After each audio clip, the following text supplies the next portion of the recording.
We're going on now to start material that relates to Math 1108 specifically.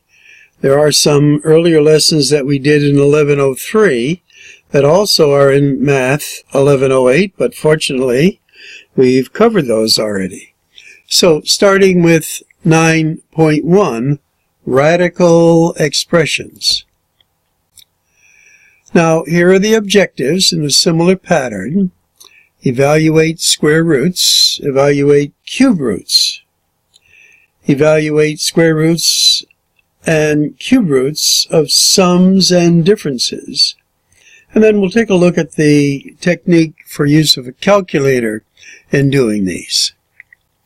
Now for a little vocabulary, and again we want you to take notes of this into your flipped classroom notebook. So, some terminology, some vocabulary. This symbol here is called the radical sign. And what is under the radical sign here is called the radicand. Now, when we put a radicand and the radical sign together, this is called a radical or a radical expression. Now, one thing I might mention here is that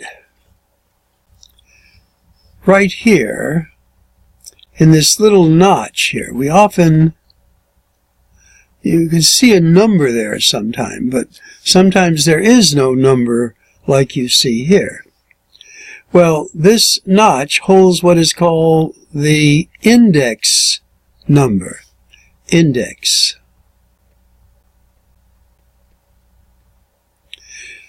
So when there is no number there, often we would say put a 1. Well, no, that is not the case here. When there is no number there, there's actually a 2 that we don't write. So without a number there, there would be a 2. Now, any number bigger than 2, you would actually put it there. For instance, if you wanted a third root, you would put a 3 there. And again, that notch is the place for the index number. And we'll be adding that a little later on as well. Okay, let's go on here.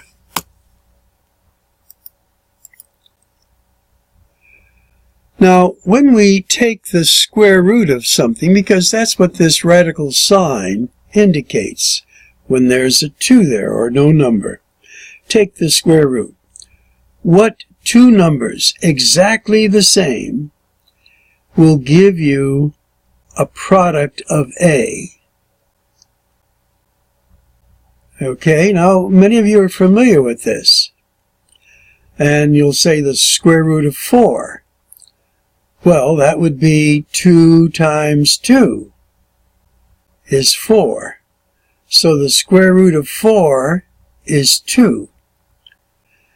Now, keep in mind that we're dealing with non-negative real numbers here. So in order for this to be a real number, you can't have a negative sign under a square root radical sign. And we'll see that shortly too. Now, to get a negative value of this, we put the negative sign in front of the radical sign. And we'll see some examples of this as we go on. Now, when we look at the square root of negative 4, are there any two numbers exactly the same that if you multiplied them together would give you negative 4? Well, if it was negative 2 times negative 2, that gives you a positive 4. And if it was 2 times 2, that gives you a positive 4. So there are no combinations whose numbers are exactly the same multiplied together to give you a negative. So we say this is not a real number, this situation. And in this section, we will not be dealing with the kind of number that it is. We call those numbers imaginary numbers, but we're not going there. That's in a future chapter. Okay. So, for example 1, and we do want you to write the example numbers down, evaluating square root. So, take the square root of 64. Now, we have what is called a principal square root. That is its positive value. And then is there another? Yes. The negative of a radical would represent its negative square root. But notice it's not the square root of a negative. It's the negative square root. So you need to be careful about this. So we have the square root of 64 is 8, and the negative square root of 64 is negative 8. Because we could multiply negative 8 times negative 8 and get a positive 64. So there are two values of this often. Now the principal one is the positive 8, and then the other is the negative 8. Okay, little vocabulary. And here they're just giving us this 11 squared is 121. So we have the square root of 121 is 11. And the negative square root of 121 is negative 11. Because negative 11 times negative 11 would give you a positive 121. And 0 has the square root also, so the square root of 0 is 0. It only has one value. And remember, 0 is the only unsigned number. There are no positive or negatives associated with 0. Now, as we look at, we get a phone call from time to time, but there we go. So the square root of a negative 25, remember, is not a real number. It's just that it's not in this number system. Okay? All right. Let's go on. Now, example 2, evaluating square root. So if we squared this fraction, we would square the numerator, get 16. We would square the denominator and get 25. So if we were taking the square root of that fraction, then you would kind of think of it in two parts. The square root of 16 over the square root of 25 gives you that fraction again. Now remember, it could have been a negative 4/5 would have given you this as well.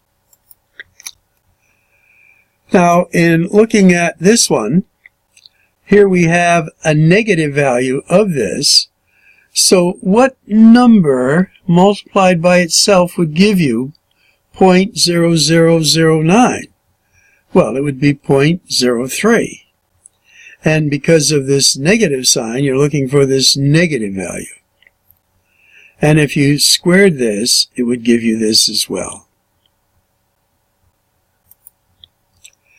Now, in using a calculator, we did some of this earlier in 1103, and I think we can pass this up because you know how to do it, but you put that in a calculator, put the square root sign, put a 30, hit enter, and they usually want you to round it off. In this case, the nearest 10 thousandths, so that would be 4 decimal places.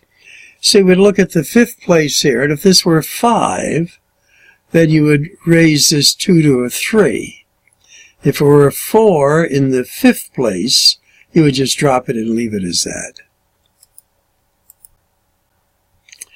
Now, another thing, and we did something like this in an earlier class. If we have the square root of 30, what's the nearest integer on this side? Well, the perfect square would be 36 on this side, which would be 6. And 30 is our radical. So the perfect square that's less than that would be 25. which is 5, and that's where they get this from. So you see that the approximation of this being 25 is 5, and square root of 36 is 6, so that's about, sort of halfway between. Okay, and that's very reasonable. Now, if you squared this, notice you don't get a 30. You get close to it. And if you added even more decimal points here, a 9999, it would still not equal 30. Remember, that's one of the reasons we say that only perfect squares are rational numbers. All the other square roots of things we described as irrational. And that's because when you put them in decimal form, there is no perfect decimal form that makes it 30. Okay. All right, going into cube roots now. Again, at the index number location, we'd have to put the 3 there, indicating it's the third root. So we're looking for values of the radicand that you would multiply by themselves 3 times, the exact same number, to give you the radicand. We went backwards. Let's go forward here. Okay, so the 3 is called the index, sometimes called the index number. And if it's nothing there, it's a 2. And they're called radical expressions. So if we were to cube 2, 2 times 2 times 2 is 8. So as we take the cube root of 8, we get a 2. Okay. Now, how about if we cubed a negative 6? So negative 6 times negative 6 is a positive 36, times a negative 36 gives you a negative 216. So, do we have a real number that is the cube root of a negative 216? And the answer is yes. It would be a negative 6.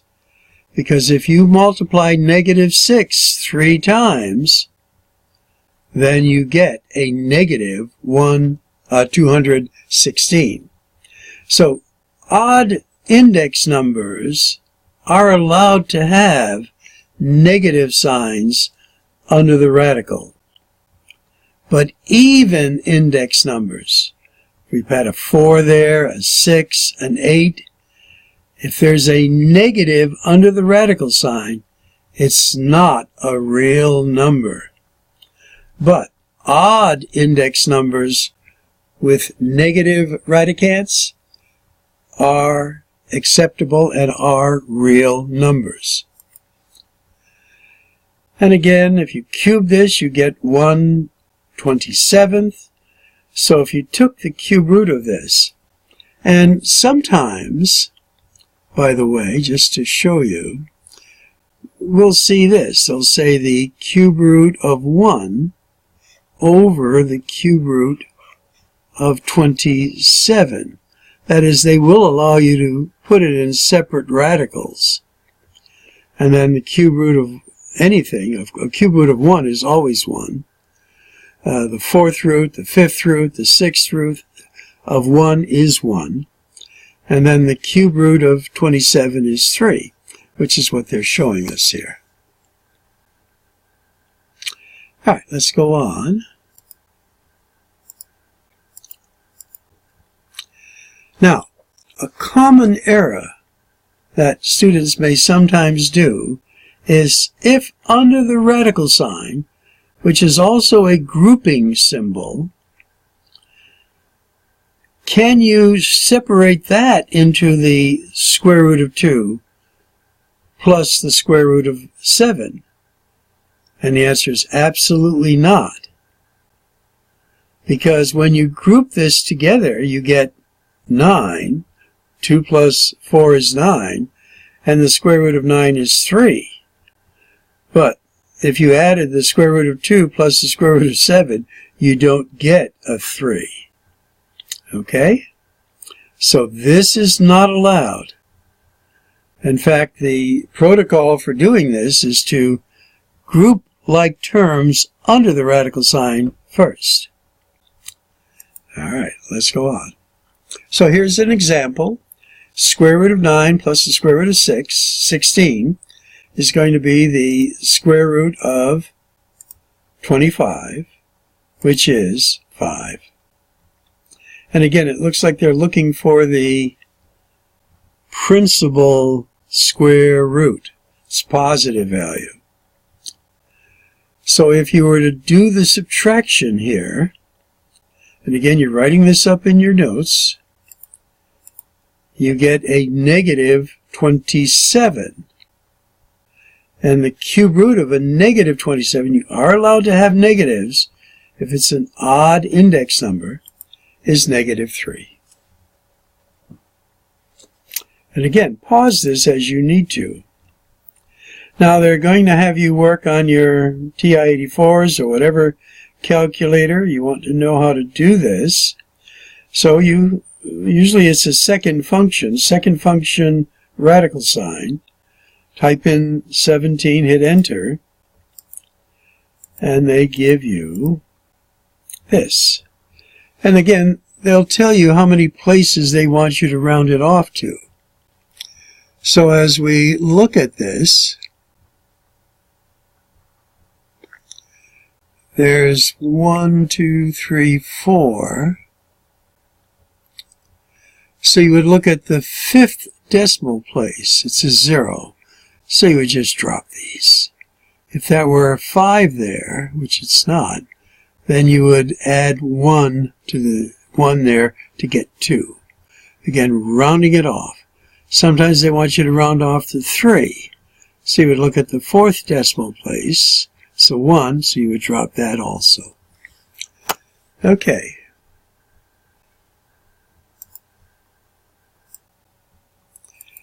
All right, let's go on now. Again, putting this into your calculator is easy. You're going to put the 3, second function, radical sign, type in 20, hit enter. And they're going to go through the whole scenario here. Again, rounding off to 4 decimal places. 1, 2, 3, 4. The 5th is 0, so we would drop all of those. Now, for something like this, you're going to put in a 1. You're going to put in a plus. You're going to put in a 2. You're going to do second function, get the radical sign, put in 3, enter. So that one's pretty straightforward too. And you get this. So again, 1, 2, 3, 4, 5th place, drop it. That's your answer. Okay, now we're a little bit under 20 minutes. I like to keep these around 20 minutes. So let's do a little brainstorming, and we want you to write these into your book here. Square root of 49, 7. That would be the principal. Now if you wanted both of them, you would just go plus or minus. Now the cube root of this, and that's a perfect cube, and it would just be a plus for this one, is 5. Here we're looking for the negative value of this, so a negative 5. And I believe this is 14 here. But again, we'd have 2 values. And then this is going to be 9. Well, let me just write that properly here. How about 3/4? Yes. And this would be plus or minus 3/4. Now, I don't know that one offhand, but I'd say it's probably around 18, maybe. Just guessing at that. Now, this is not a real number.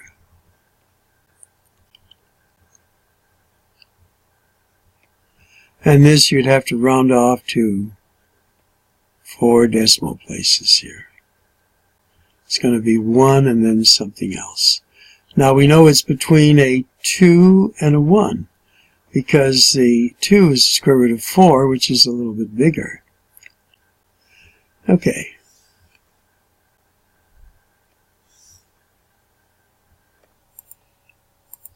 Now we're at 20 minutes and we've just done some like this, but so you can see the answers.